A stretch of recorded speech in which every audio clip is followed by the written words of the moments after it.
All right. What is going on, everybody? We're glad that you're joining us today. We've got tons of people piling in, which is great. As you start to join us here, if you want, go ahead. It always helps us. Go ahead and share, your name, company you're with, and your role. We find there's a lot of actually really great networking, that people do off of these as well too. It's kind of a fun consequence or additional little value add here. So we're going to get started in about 1 minute here. Like I said, we've got more and more people piling in. So I want to make sure, we don't get started too soon here. Like I said, whenever you do join, just start dropping your name in the chat, company, your role. Feel free to, there's a Q&A function.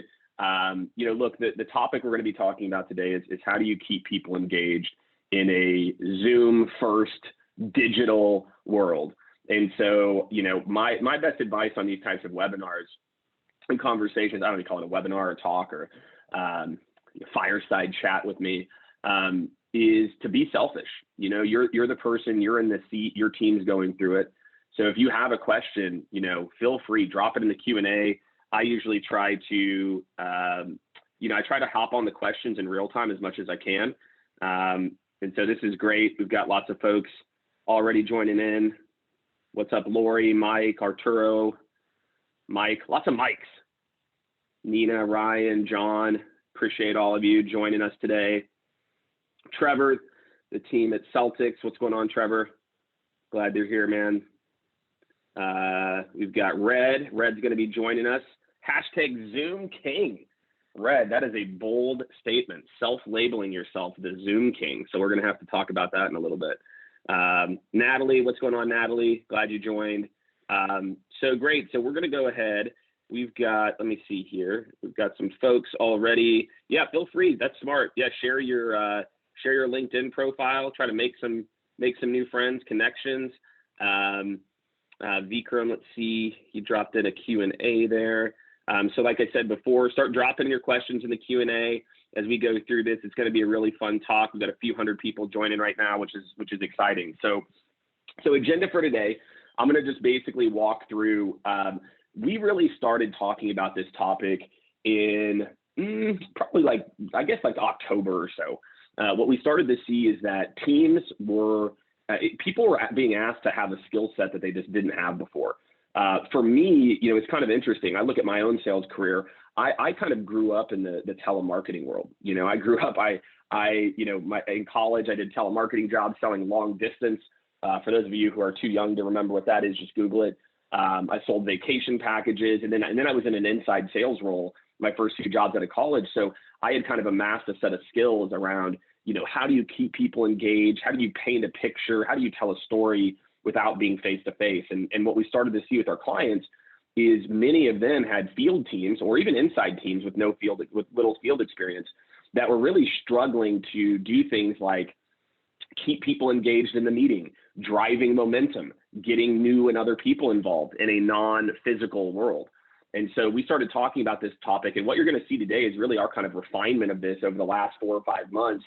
And, I really feel like for all of you who are attending, we're obviously going to send this out afterward, but this should really be a definitive, conversation for you and your team to, if you don't walk away with this from 2 or 3 tactical pieces of advice that you're going to be able to implement immediately, I'll be shocked. I really think that this is going to be such an amazing tactical talk that will really give you all some new skill sets. You're going to want to share it with your team. They're going to be jealous that they missed it.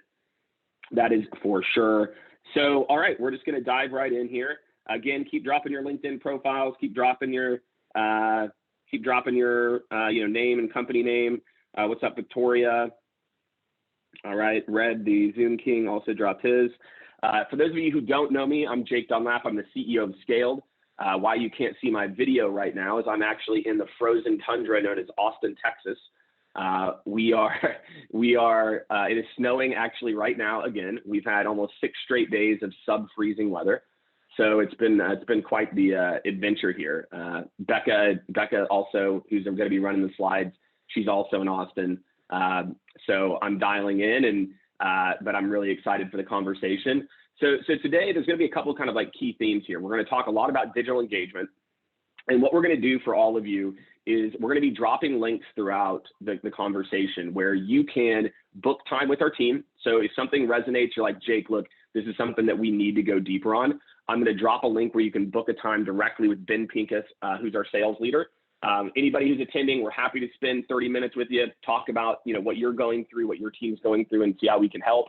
Some other links that we're going to drop as well are going to be around LinkedIn. So I'm going to talk about how to use LinkedIn to keep people engaged. With that, I'm going to send you to a sheet that talks about our work and that we do. So I encourage you to just sign up. You're not actually going to have to commit to anything, but just go ahead and sign up. And Mackenzie Boley from our team, she is on this as well. And you can set up a conversation with her. So if your team is trying to up their digital engagement, we'll drop a link to book with Ben on our team. If your team is ready to start getting serious about using some of the LinkedIn techniques we talk about, then definitely sign up for Mackenzie to set some time up.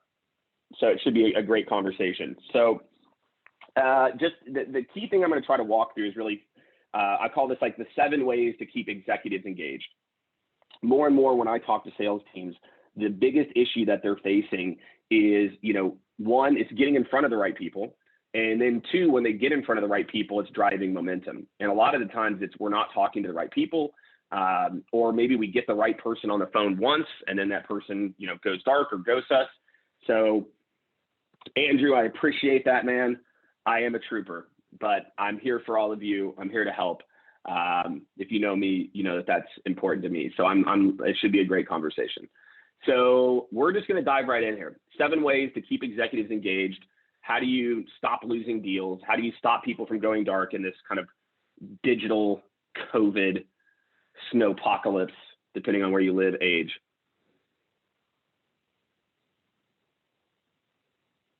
All right, so first and foremost is stay focused. All right, so what do I mean whenever I say stay focused? I want you to first to think of a little bit about email, okay? And just think about how many meetings that you have in a day, how many conversations your prospects have in a day. If we can move forward, slide.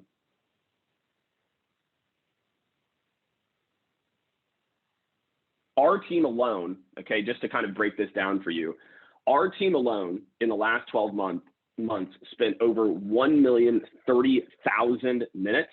That's 2,145 days on Zoom meetings in the last 12 months. And we're not a big company, right? We're 30 plus people.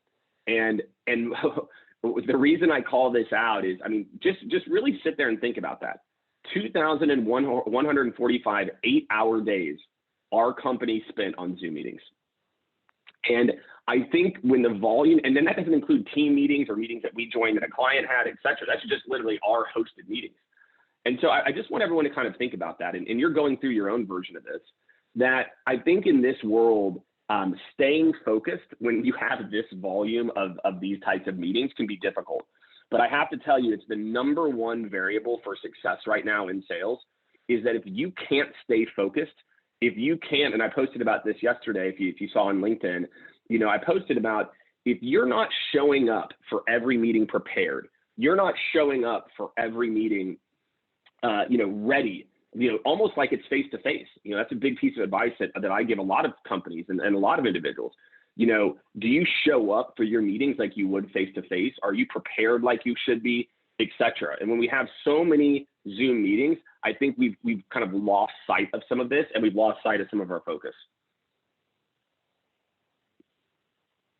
And a big part of this, at least for me, in terms of staying focused in the meeting, is email. How many of you, have, tens of meetings a day, or how many of you are getting, tens or hundreds of emails every day, right? And then couple that with how many of you, while you're in meetings, are working on email. And I really want you to think about that, your prospects, there's a very high likelihood that while you're trying to have, and even your current customers, that while you're trying to have a conversation with them, guess what they're doing? Clickety clack, clack, clack, clack, clack. I'm sure you've been on calls, right? I'm sure you've been on calls where you're like, this person is typing. I can hear them typing. Like, what is happening? Like, I must be boring them to death. And the answer is probably yes. You probably are boring them to death. But then I want to flip this around too, is how many of you are typing emails when you're with a customer on a customer call? How many of you as sellers or as CEOs are on email and not focused when you're having a new customer call.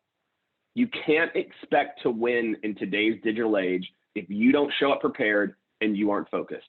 And that's why I put this number one. It's the number one variable for success in selling in this digital age is 100% up to you. You have to turn off notifications. You have to prepare for a meeting, and you've got to show up and deliver your A game. Okay. If you can't stay focused, you're not going to win deals. And so I want all of you to just think about that. The first thing is 100% in your control and very easy for you to do something about.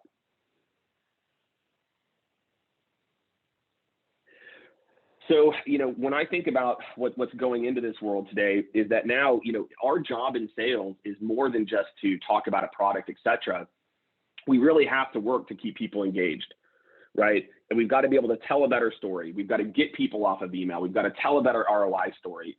And if we can't do that, the product alone will not be good enough. All right, what's up, Linda? Linda, I see you raised your hand. You probably just want to drop something in the Q&A if you want to. So the other things I want to talk about here is just kind of like these two key issues. One is around multitasking. I already talked about this a little bit. But for a lot of you, multitasking is what's killing your prospects' time and yours. And then the next thing, and again, I've talked about this a little bit, is around budget and people, again, like more scrutiny than ever before. And I think a lot of people are facing this challenge pretty big time. There we go. Thank you. Is this idea that, look, with budgets, we have more budgets. We have more, there's not more budget. There's more people involved. There's more scrutiny than ever. And so for a lot of us, you really have to focus on, everything I'm going to talk to you about today is, again, about how do I keep people engaged? How do I get new people engaged? Because you have to understand, if you're not getting the right people and you're not having conversations with them, then you're probably, that's why your deals are in jeopardy. Your deals are in jeopardy because you're not getting access to the right people. So the next topic I want to talk about that I think is kind of new for a lot of sellers is this idea of give information freely with no ask. So when I think about this concept here is, let's see here, got some people popping in the Q&A. Let's see, Vikram, I see you, man. We get it. All right, so we're getting some connections with people here. My hilarious video, that's great too. The video was hilarious. So what I would suggest everyone really think about is in every interaction that you have with a buyer or someone in the buying circle, are you giving information freely, or are you asking 24/7? Are you having a clear call to action that you can actually, like every single time you're pitching, or are you having a clear, idea around giving information and giving value with no ask?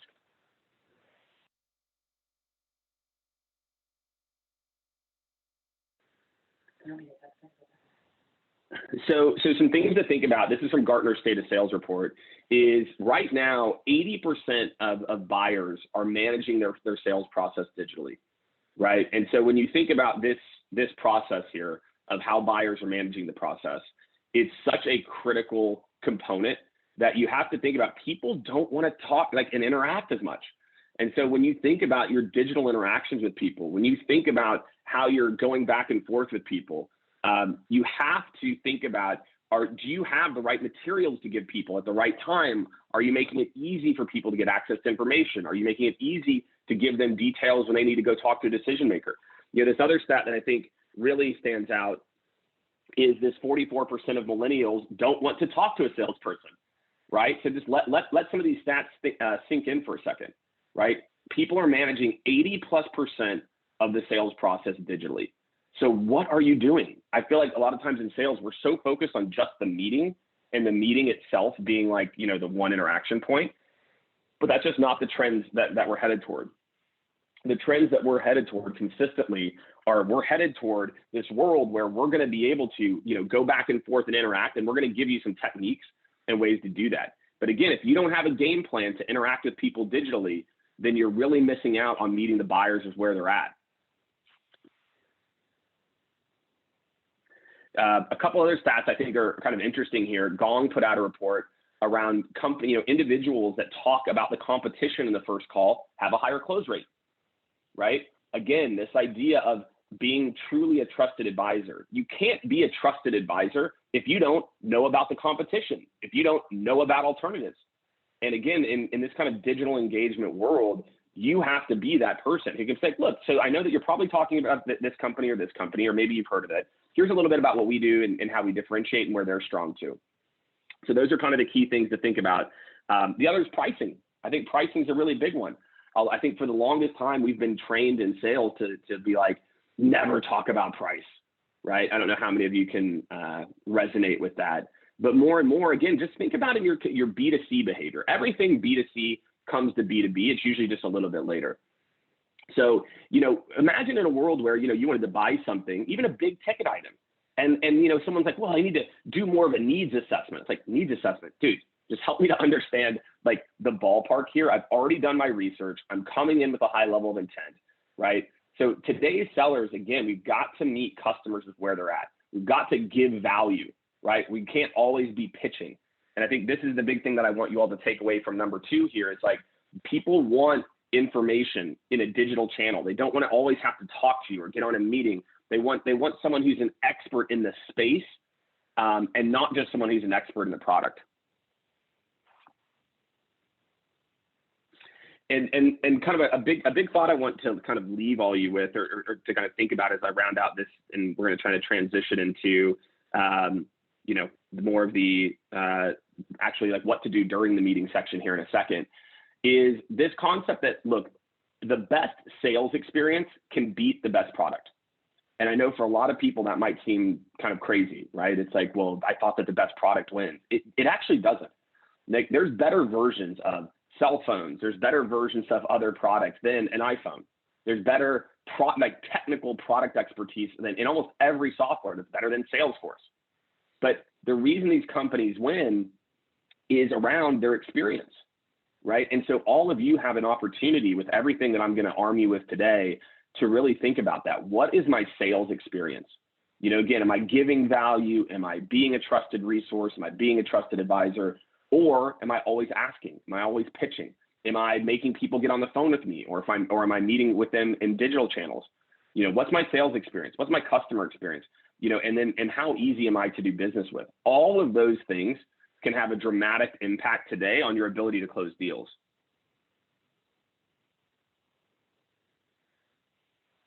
So again, these are kind of like the big ones I want all of you to kind of like take away from this first couple sections here. Again, around getting people focused, getting people more on the call and engaged, and we're going to kind of dive into these next parts. We're going to dive into this now. So again, let's dive through this, right? So we're going to jump into this. If we're just going to go to the next slide of like, how do we get executives engaged in the process? Okay. So the whole point of this is how do we get more of these types of people involved? So we're going to talk about pre-meeting engagement. We're going to talk about what to do during the meeting. And then we're going to talk about post-meeting engagement and how to drive momentum.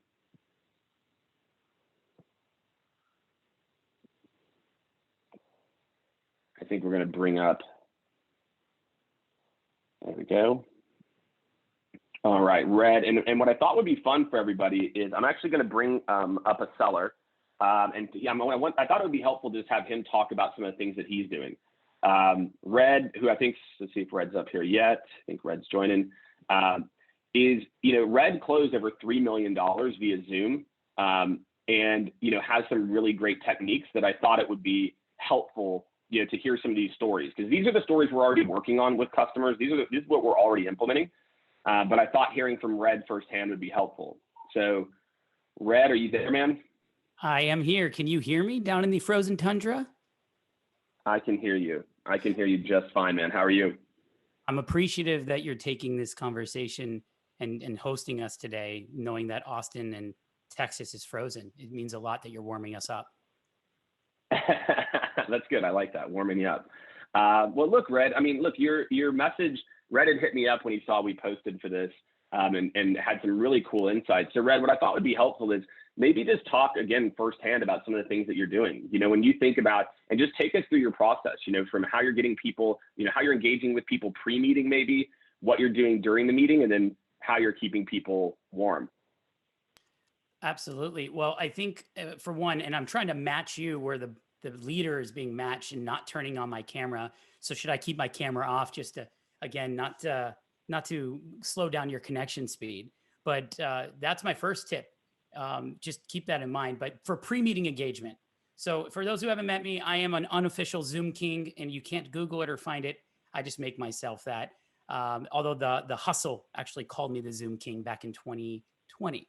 So pre-meeting, I would start with Cal invite optimizations. So when you send out a calendar link, and Jake, when you send out an invite for this, I'm not calling you out, but I think that a lot of times you have this automated Zoom invite where it has all of the information and multiple phone numbers they can call locally and internationally.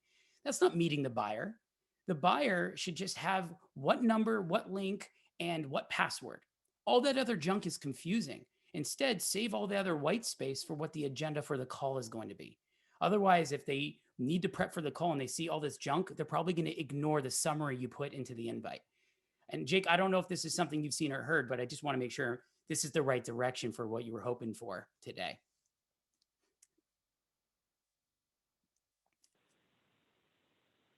Yeah, Red, we're live with 100 and plus people here. So I think the key would be to just talk through, some of the techniques and what you're doing right now. Absolutely. To help people to get up to speed.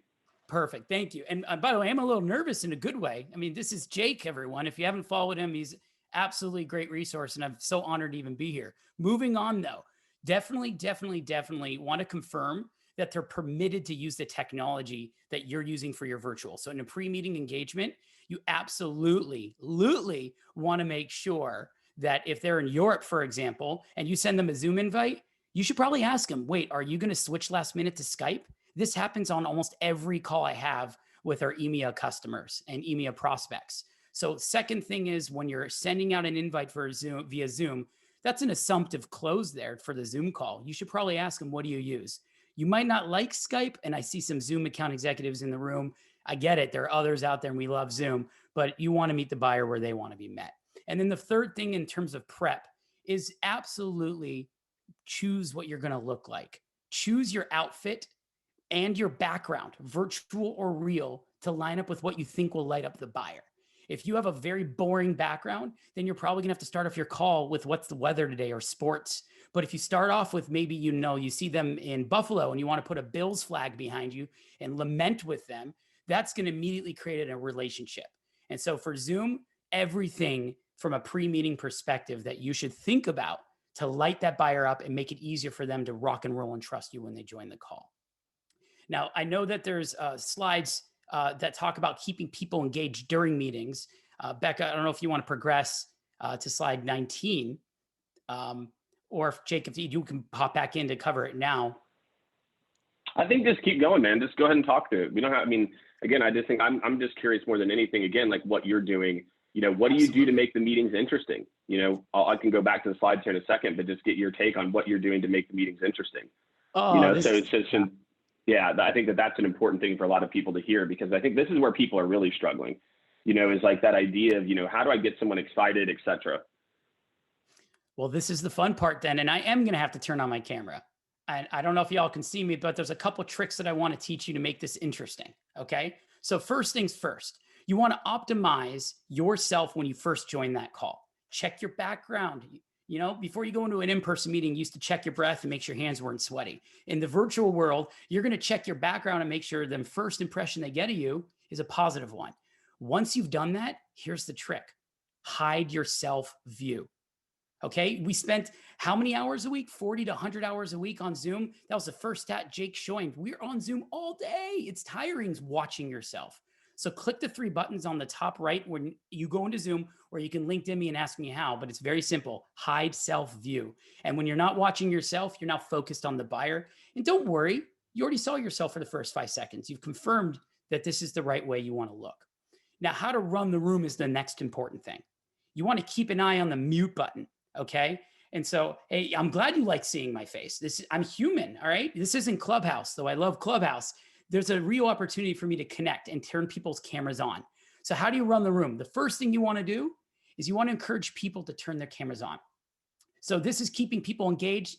Thank you again, Becca, for progressing this. And again, Jake, to reset the room, we are coming in live from Austin with Jake and Becca. I'm in warm Seattle. It's weird to even say that. And I'm talking about how to optimize your Zoom call right now and keeping them engaged. So again, running the room involves a couple things. First of all, you got to keep an eye on everyone in the room. If their camera's off, besides Jake, who's right now in the frozen tundra, where if he turns his camera on, might blow up his phone, for everyone else, get them to turn their camera on and get them comfortable. Now, there are going to be some issues where people in the morning are uncomfortable showing themselves on camera, and you need to be respectful. But if you turn it on and start that flow, they're more likely to turn themselves on as well. The second thing is keep an eye on mute buttons, okay? If you're multi-threading a room, and I know we're going to cover this a little bit later, when you're multi-threading a deal, you got to make sure that if there's 6 people, 7 people on a call, and you saw that mute button turn off for a second, they're trying to get their word in. They don't want to cut you off, but why should we keep talking if the buyer wants to say something? So when you keep an eye on that mute button, and this is an optimization, when you're doing a Zoom call, you should reduce the size of your presentation and you should increase the size of the people that you're watching. It's called the split view in Zoom. And so when you're looking at your view, you want to do a side-by-side gallery. Write this down, side-by-side gallery view. And you want to expand it so you can see everyone in the room and how they're interacting in their faces. And when that mute button of theirs comes off, shut up and go, hey, Kaylee, I see you want to say something. Jump on in. Now, another thing, virtual personality. This is not who I am 9 hours a day when I'm not at work, but my colleagues and everyone who's met me attest, I'm a relentlessly enthusiastic person on Zoom. That is my persona when I jump into Zoom. But that's not always true. If I'm meeting someone in another, like in Iceland, I'm going to Google, how should I act on Zoom? If I'm talking to someone in Germany, how should I act on Zoom? You shouldn't change who you are. But as a salesperson, meeting the buyer where they need to be met, you absolutely need to consider your virtual personality. And again, back to what your background is. Another thing, and you don't want to offend anyone, but I know people out there love sports. Just because you love a team doesn't mean it should be your background, especially if you're selling to someone that is very passionate about their team. And as a seller, if they're super passionate and they don't like your sales acumen because of a sports team, that happens. Maybe you should choose a different background. Okay, moving on. Zoom needs to bring joy to the person. Okay, so in-person meetings, when you had the chance to shake their hand, act like a human, and face towards them and acknowledge them when they're speaking, or stand up and get the room pumped, you don't get that option anymore.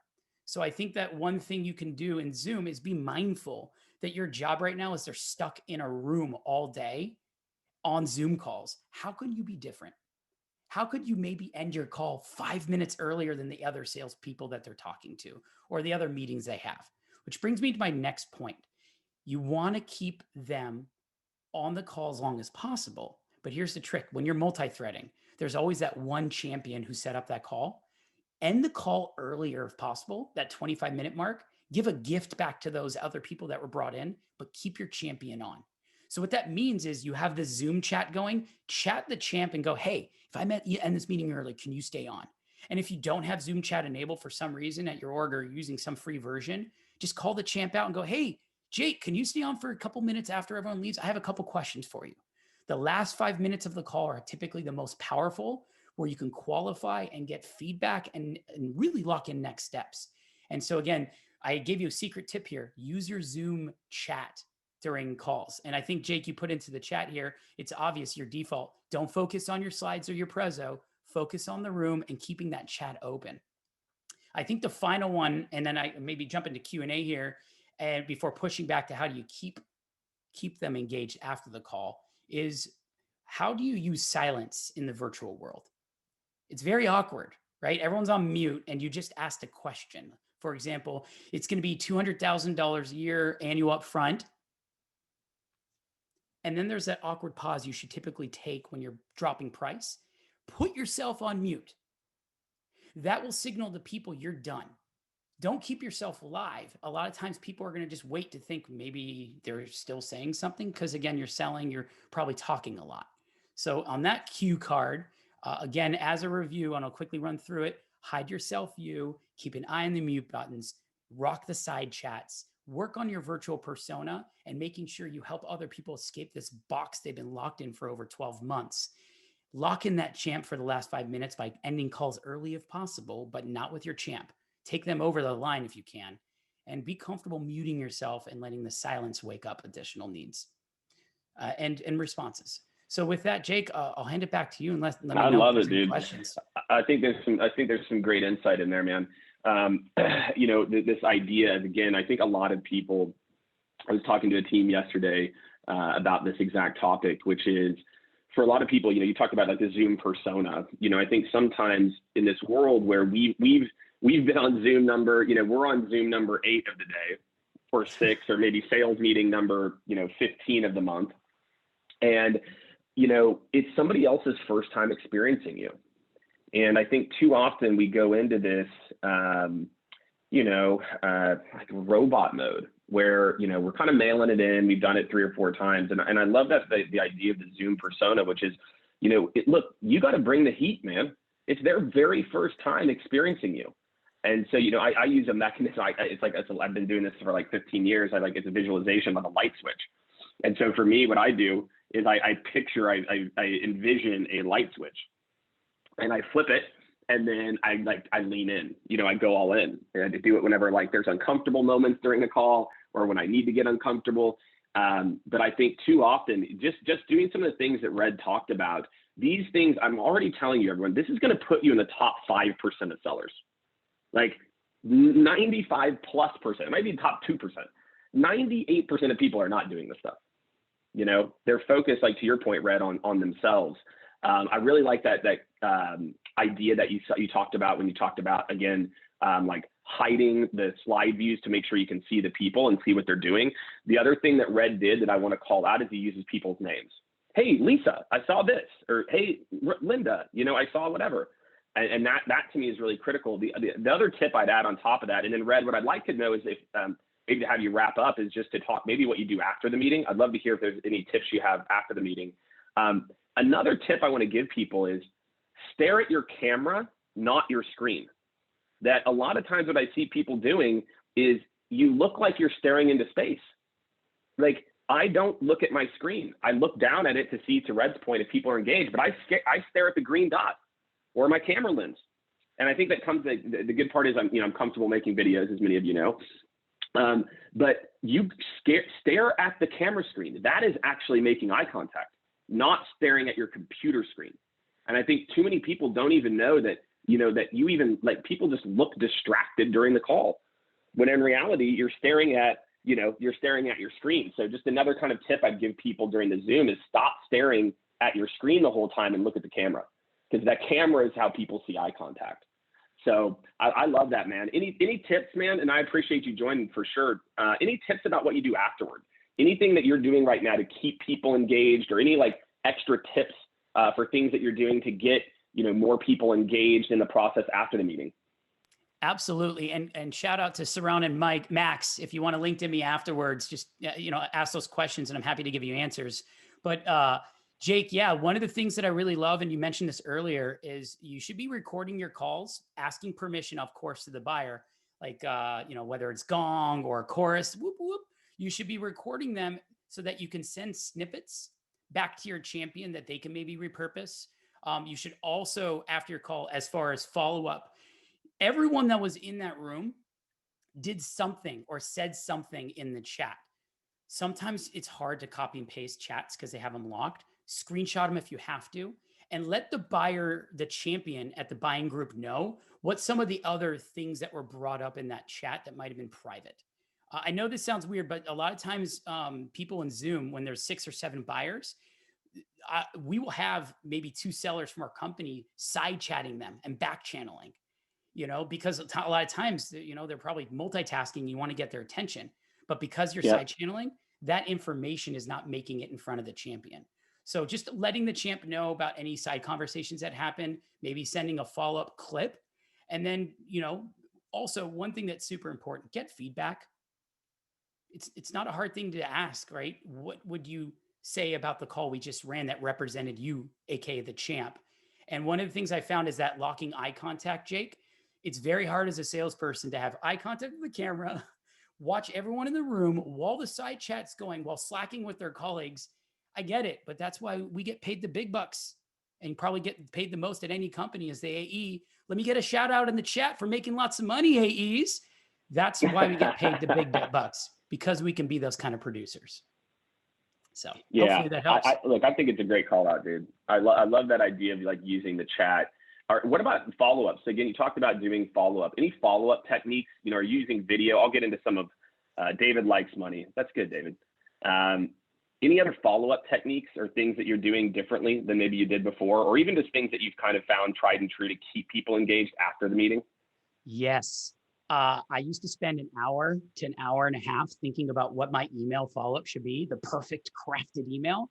And what I realized was I already did a good job on Zoom. Let's just get to the point in the email. And we just hired an AE that is doing that right now at our company. He flipped the script. It's not just like, here's everything. It sounds like you want these things, and here's the next step. It's just, thanks for a great call. Here's the next step. And if you want to rewatch the call where we said all these things, here's a link to it. So cut all the time that it took for that perfect email. And we all know this. They're not going to respond to that first email after the meeting. You're probably going to have to do 2 or 3. So why are you spending a half an hour writing it? Spend your time selling, not writing emails. That's my advice. And Jake, again, if you've seen otherwise, correct me, because you are the master here. That is my own personal experience. I think it's great advice. Yeah, I love the idea. And again, I'm going to get into that in a second. But, you know, even if sending a personalized video summarizing the meeting, right? Imagine a world where at the end of it, you send the text, because you should always send a text. Don't make people just watch the video. And then you even think about, you know, when you have big meetings, maybe you send 3 personalized videos. Maybe you send 3 different versions of the recap with a quick 30 to 45 second long video. Hey, John, hey, Jane, it was really great to meet you. Here are my takeaways from our part of the conversation, copy and paste send. Hey, you know, XYZ, this is my part of the conversation, etc. So I think that there's some really cool like concepts here, you know, as a part of this. So, all right, Red, let's clean out the Q&A quick, and then I'm going to kind of like walk through some of the other pieces.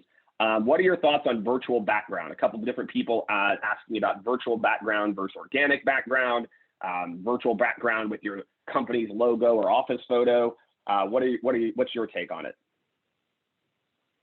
Oh, I love this question. I have 2 green screens that I bought when backgrounds were first brought to the forefront of Zoom. They're not a gimmick. Okay. My CEO, I don't know if he's in the room, apologies. He said, this is a gimmick. Why are you like, you look like a peacock in the office with this big green thing around the back of your desk. I would get up, actually, I'm getting up and showing people because I'm on camera. It's massive and it's going to be loud, but look at this thing. It's huge. People made fun of me, but guess what? I made more money than those people. And that's my job. My job is to close the deals, right? So who cares what I look like? But the buyer, on the other hand, they started lighting up. So this actually helps with turning on the camera, I found. When I was selling Norwegian Cruise Lines and I was sitting there with the cruise line behind me, the guy started giggling and goes, fine, I'll turn on my camera. I didn't even have to ask. When I was selling to Pilot Flying J and I put on the gas station, they were joking about being at the gas station. I'm like, well, I don't see you at the station. Where are you? And I turned it almost into improv, and boom, they showed up on camera. And so I think it's not meant to be a gimmick. It's just meant to show them you put in a little extra effort. And Exactly. My company logo doesn't need to be behind me. It's the buyer's logo that I should have behind me. That should answer the logo question I saw earlier. Yeah, someone else asked that function too, which is solid. You gave some tips for keeping the camera and mic. Wait, tips for getting people engaged to keep the camera. I think they meant on. Max's question. I'm just going to assume that that's what he was actually asking. So one of the things you found, it sounds like, is by using like their logo, their environment. That's a helpful tip. Any other tips that you've had? I'll give mine real quick. The one that we've found consistently, it's actually just at the very beginning of the meeting, is you just kind of subtly say like, hey, just FYI, like I'm going to turn my camera on and keep it on. So that way, again, if I'm trying to make a point, you're going to be able to see me. And then you just kind of continue with the meeting. And instead of, so Max, I think we're answering your question, which is how do you get people to turn it on? So in the beginning, you just say, hey, I'm going to turn my camera on. That way you can see if I'm making any gestures or like trying to point your attention to something. So feel free, you can turn yours on if you would like to. So you just kind of call it out in the beginning, and then you'll find a lot of people just flip it on. That's right. That's right. And again, remember, these people have been locked in their house for over 1.5 years. So if you can get them to giggle a little bit, there's a new function called video filters. And so a lot of times when people are just joining, I come up with something gimmicky and fun. Like when I was selling Pizza Hut, I had a little pizza on my day for National Pizza Day, right? So these are things that you need to consider as you're just trying to lighten the mood. And yeah, it feels silly at first, but at the end of the day, it makes people just feel like, I'm free for a moment from the average salesperson. You need that extra bit to drive the relationship. So I love it, man. Those are all great. Those are all great tips. Dude, you're the man. The Zoom King, hashtag Zoom King. Red. I love it, dude. Well, thank you so much for joining us, Red. Make sure, I don't know if we did this or not. Red's going to be available. If anyone wants to hit him up on LinkedIn, we'll drop his, make sure we drop his LinkedIn bio in there too, so they can follow you along. Red, you are the man. Appreciate you joining us. And we're going to jump back into it, man. Stay warm, Jake, and appreciate you. Thank you so much. All right. Take care, brother. All right, everyone. So Red covered, candidly, he covered some really great topics here, again, around keeping people engaged during meetings. So I'm just going to add a couple more kind of ideas here for you. Jake, what is this blank slide? Let me explain to you. So a lot of the things other things we're talking about with clients right now in terms of how to keep people engaged is collaboration. So what our sales team is doing now is we literally pull up a Google Doc, and I'm going to show you another tool called Mural that we're starting to use as well too. And we collaborate on the discovery. Get them, the real home run here is when you can get them typing. That's usually call 2 or 3.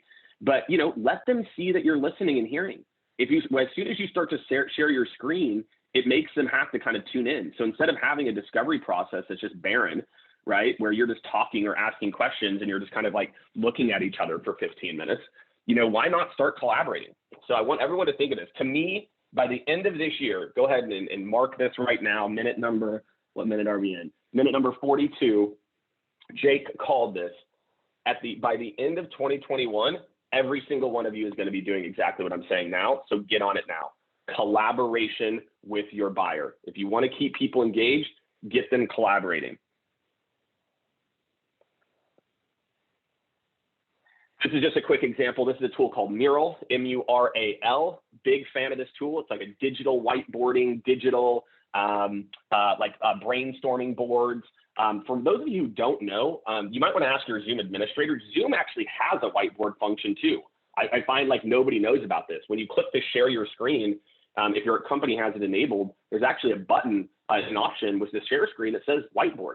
You can actually tether that with your iPad too. So you can draw, you can do other things. So again, I want you to think about that. What are you doing to keep people engaged, right? Whether, there's a lot of different ways to collaborate.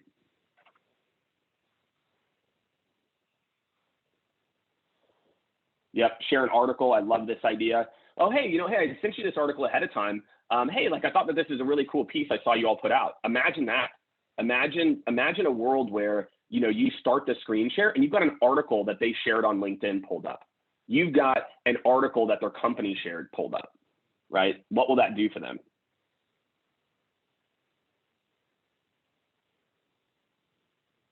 All right.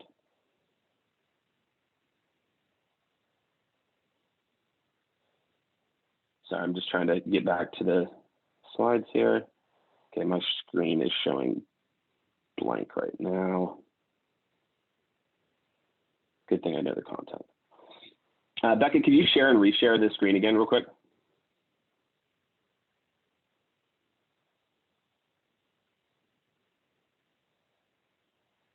Gotta love it.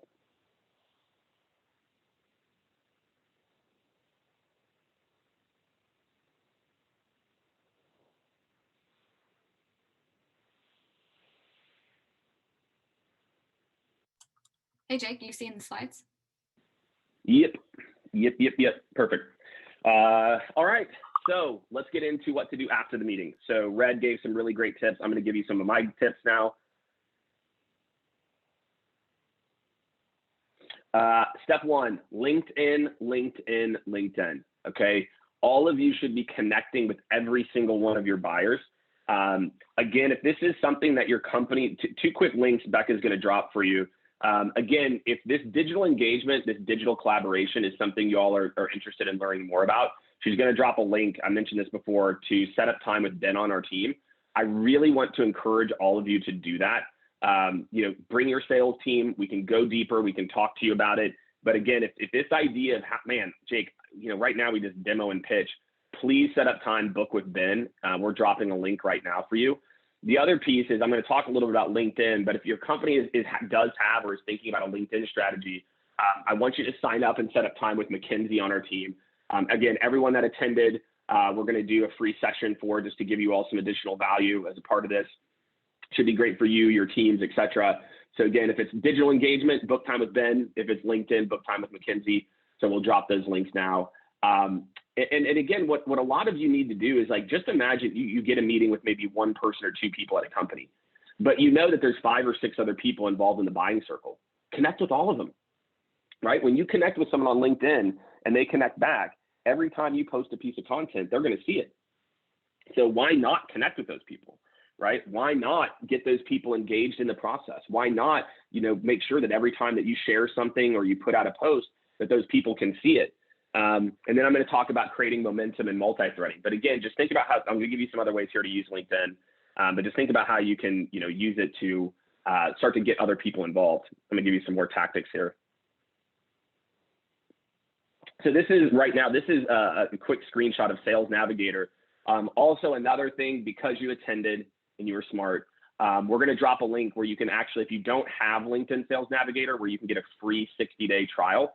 So check out the link that we're going to share in the chat too. Again, you can get a free 60-day trial if you don't have Sales Navigator. It's a really awesome tool. But what I do is, and what coach teams to do is, let's say, again, you have a meeting, you've got these people, you've got 40 people that are involved in across your accounts in some type of sales process. What you can do is actually set up a list view. You can basically create a list view that has all those people in it. And then every day when you go to your homepage, and this is just a quick screenshot of your homepage of Sales Nav, and you can filter by lead shares and leads in the news. So now imagine a world where every morning you spend 5 minutes, 10 minutes, and with the people that you're in the buying process with, you just go and you can click a little button and literally it pulls it up in the side pane. You can go like and comment on their posts. And just like this post, you can see here, most executives, you'll be shocked, they get no engagement. So again, instead of always ask, how can you like and comment? How can you get people engaged in the process? Right, here's another quick technique, and we can go to the next slide even. This technique is, again, where you maybe tag people afterwards, right? So imagine a world, and Mackenzie on our team, she used this successfully. She was prospecting. She had DM'd a guy a couple of times, ghosted. She then wrote a post that was about a topic she thought he'd be interested in, tagged him in the comments. He replied to the comment and then replied to her DM and booked a meeting, right? Tag your clients, tag your prospects, share insights around things that you learned in the meeting. This is a client of ours, this is the type of content they were sharing on the right. And again, how can you take, instead of just sharing an article, share your industry insights? Hey, this reminds me of a conversation we had last week, Susan. Thought you might find this interesting. Or another technique we're seeing reps start to use is, after a meeting with a big group, they'll write a post that's based on like a pain point or a topic that's not proprietary to them. It's more, generic. And then maybe you even tag the customer or the potential customer in the comments. So there's a lot of different ways that you can start to get these folks engaged that I want you to think about as a part of this. So the last 2 things I'm going to wrap up with here is I'm going to talk about creating momentum and getting more people involved in the process. So momentum right now, I would say, is what's killing more deals than anything, right? Momentum is what's really killing deals, because people are, they're distracted, they're doing things, they're emailing, they're, doing other, they're snowed in or whatever they're dealing with. So how do you create momentum?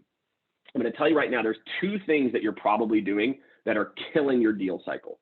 The first thing is, after you walk them through the product, or you talk to them, you have a conversation with them, then you say something like this: Jake, what are next steps? And then what happens after you say that 9 times out of 10? What are next steps? Right? You don't have to answer, because guess what? I already know what happens to you. Here's what happens. Yeah, this is interesting. Yeah, this is cool. Yeah, no, yeah, this is really cool. Can you send me some information and then I'll circulate it internally and then, yeah, let's set some time up next week. Yeah, sure. Yeah, let's just book time next week. Yeah, you can just email me. Ugh. Right? You literally run this perfect meeting and then you hand them the keys and say, what are next steps? My friends, you sell your product. You know who needs to be involved. So drive momentum. Okay, and I'm going to give you a quick technique to do that. The other thing you're doing, other than saying what are next steps, so hopefully after this, you will never ask the prospect what are next steps. Every single time you do that, you're turning over momentum to the other person. Stop doing it. It's killing your deals, right? For me, I literally get physically ill, physically sick to my stomach when I hear, wow, this is interesting. Can you send me some information? And hopefully today, going forward, you will also feel physically ill because it is the worst thing that could happen at the end of a meeting. You do all this work, and then they ask you to send some information that nobody looks at anyway. The other thing that you're doing is you're saying cheesy shit like, I'd love to set up time with Susan to walk her through it. And what do they say every single time? They say, oh, well, can you send me some information? And I'll pass it on to her, and then I'll see if we can work on her schedule. When you say, I would love to, it sounds like it's out of the ordinary. So instead, if you really want to drive momentum, you have to tell them what the next steps are. Now, granted, they might tell you that there's variations of it. That's fine. But you know who needs to be involved. And it's a very simple equation, my friends. If there's one end user who's doing it, you're going to need to demo it to more end users. And then at that point, they're going to feel comfortable getting their boss involved. If you meet with the decision maker first, you're going to have to go demo for the end users, maybe then a bigger group, get more people involved, and then put together some type of proof of concept. It's the same for every single software, product, etc. There's just slight variations. So at the end of when you talk someone through this, instead what you're going to do is afterwards, you'll say something like probably what you already do, which is, great, do you see how this will be helpful, etc. This is interesting. Yeah, Jake, I think this could be helpful. Great, let's talk about next steps. So typically what will happen next is, I know we just did a high level here, is it sounds like you've got these 3 other people on your team that would potentially need to sign off. So what we will do is we'll set up a quick 5-minute, 10-minute high level for them, make sure it's something that they're interested or comfortable with. Assuming, or if it goes well, then potentially we'll loop in Lisa to talk more. It sounds like she would be like the signer here. We would loop in Lisa just to get her quick opinion on it. And then we can move forward with any type of proof of concept or trial. Does that work for you, John? Typically what happens next is this, then this, what we are going to do, what we will do. So I want all of you to think about it. The language that you're using is what is killing your deals, right? So again, just everyone think about that, right? In today's day and age, it is more important than ever for you to drive momentum, more important than ever. Let's see here. I've got some questions in here. Cool. All right. We've got some of the links going down. Love it. Yes. Yeah. And a lot of people, it's like, whenever you phrase it like that, it sounds rude, but it's not. It's actually helpful. I'm telling you, as someone who's a CEO and runs a company, I don't need more decisions. I don't need more things to think about. You sell the product, you should be able to tell me what happens. Yep. The key with it, the upfront contract, I'm not a fan of doing it at the beginning of the meeting. I think that's a little like Sandler-y old school. I like to do it later. So that's kind of like my jam here. Let's see. So I think Red gave some ideas here. Julian, I see your question in here. I'm going to get to that. The last thing I'm going to leave you all with, and then I'm going to start to do some more Q&A, so keep the questions here. Becca, if you want to skip ahead to the slide that's about ADAPT's communication style. Yep. We'll go back one more. Thank you. Oh, no. Sorry, go to the black slide. That's adapting communication style in multi-thread. Perfect. So I want you to think about this. Okay, the reason that you don't get to talk to executives is you get introduced to who you sound like. Okay, so if you sound like a end user, if you talk about products, if you talk about admin features, you talk about the tactical details, that is why you're not getting meetings with executives. I want you to I hope this kind of concept burns in your psyche here. You get introduced to and you get to talk to who you sound like. And if consistently you're getting kicked down, if consistently you get an executive engaged and then they go disengaged, it's because of your talk track. And today, you know, more than ever, you know, Julian, to somewhat answer your question here about keeping people engaged, is you have to know how to talk to people.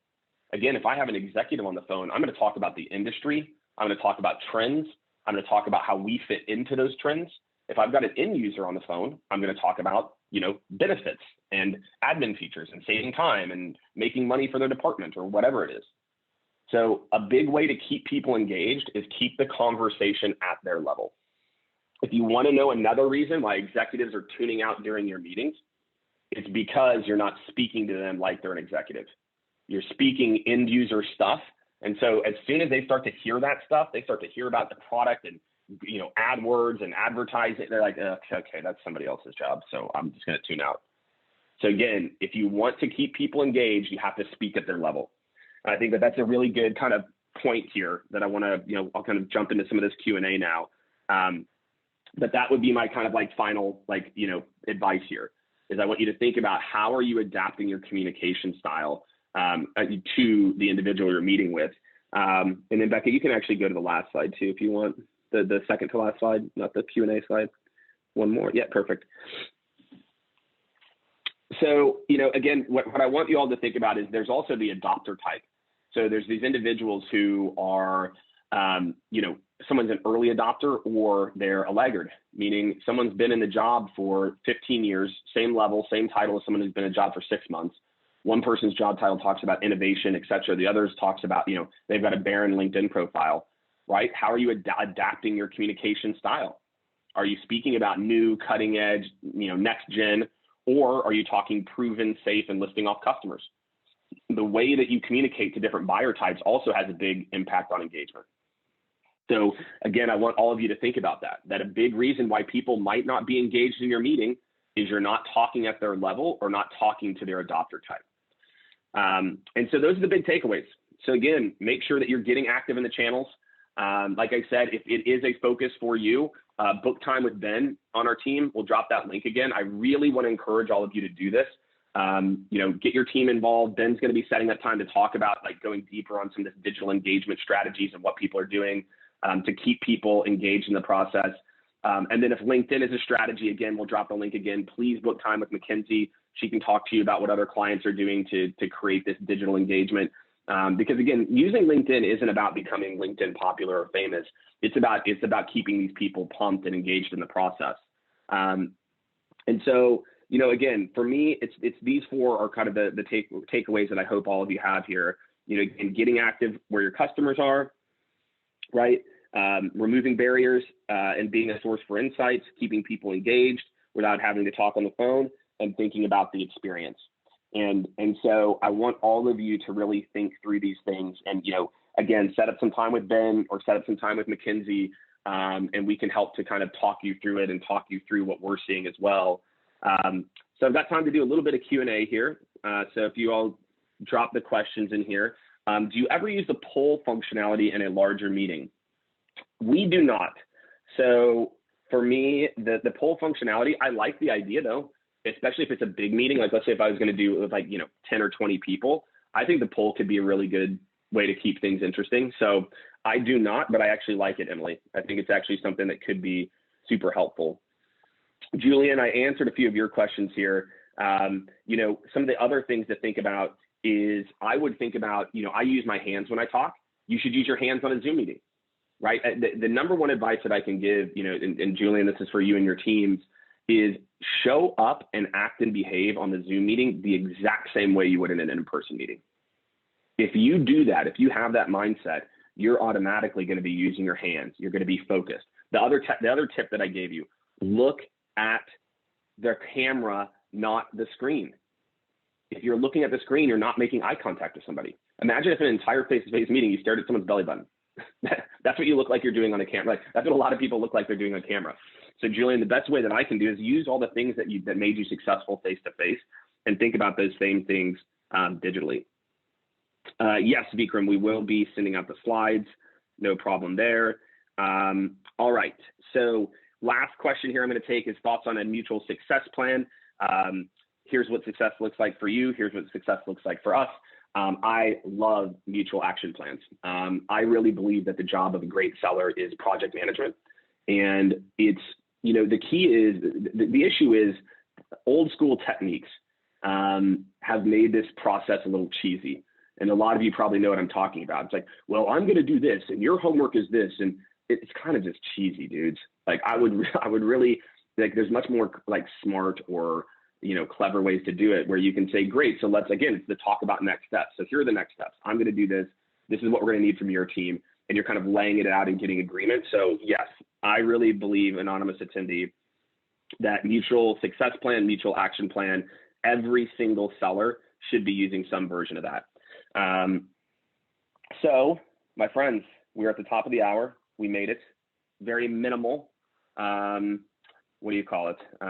Very minimal technical glitches, which is good to see or hear. I want to thank all of you for kind of, tuning in on I don't know what the weather's like here, but it's a snowy Thursday in Austin. And yes, so again, we will be sending out the recording.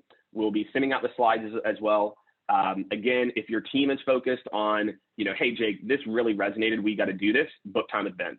If your team is really focused on LinkedIn, click that link, sign up. There's a quick little sign up sheet, and Mackenzie will set some time up with you there. And also, again, we'll share the link. You can get free access to LinkedIn Sales Navigator for 60 days too, just because I like all of you and I want to help. So again, I appreciate everybody. Appreciate you, Becca, for being the slide queen. Appreciate all of you for all of the interaction in the comments.